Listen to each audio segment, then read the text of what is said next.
I am Catalina Montoya. I'm Associate Professor in International Relations here at Liverpool Hope University.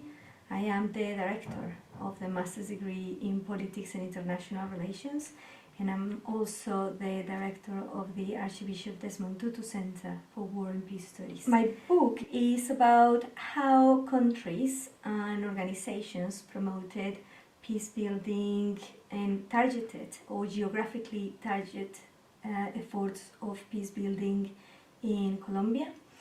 Countries including the United States, the United Kingdom, Sweden, Canada, and organizations including the Organization of American States, the United Nations, the World Bank, the Inter-American Development Bank, and the European Union. So I explored how those countries and international organizations promoted geographically localized peace-building efforts in the country between 2016 and 2019, which is a very interesting period of transition because it's a period of the post-agreement with the biggest at the time guerrilla organization in the country, FARC. So I'm really interested in how the international community pulls its weight in terms of public diplomacy efforts through institutional journalism, supporting the peace process and supporting the transition of Colombia. What inspires the topic of this book? I think three key things. The first one is I have a long-term interest and engagement on the dynamics of political communication in conflict and also in peace building, with an emphasis on Colombia.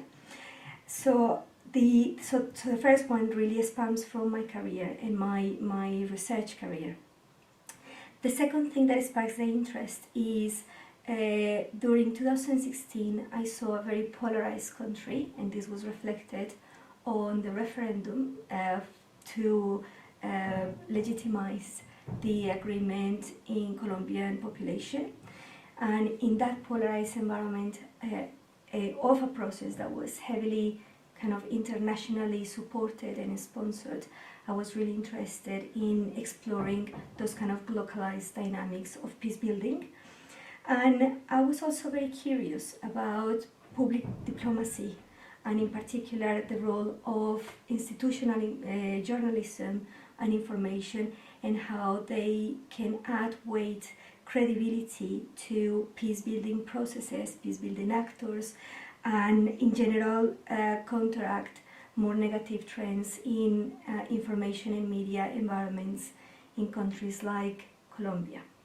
The last thing I will say about what sparks my interest in writing about this is the way in which actors in the international community are framing Colombia and are generating a sort of geographical image about what the country is. The book took about 5 years, and in those 5 years I did very heavy documentary research, but also framing analysis. So I look at all the information that was issued in the web pages of the countries and organizations that I was interested in. I also looked into official reports issued by these organizations, but also the Colombian government. In terms of the impact of the work, I think three things I will hope for. The first one is the importance, I think, the book showing the importance of multilateral public diplomacy in supporting post-conflict processes, and the role that press officers and that kind of public communication and information can have in supporting those transitions. The second thing that I believe is important about the book is that shows how public diplomacy and how international frames are used on the grounds in a multilateral fashion by not only governments but also international communities and groups in the ground, even oppositional groups, to defend or to oppose peace, processes of peace building. And the third thing is I like to point out and stress the role that spatial framing, in other words, building representations of a place, have in transforming or consolidating agendas of peace building for those who are involved in kind of supporting these types of processes.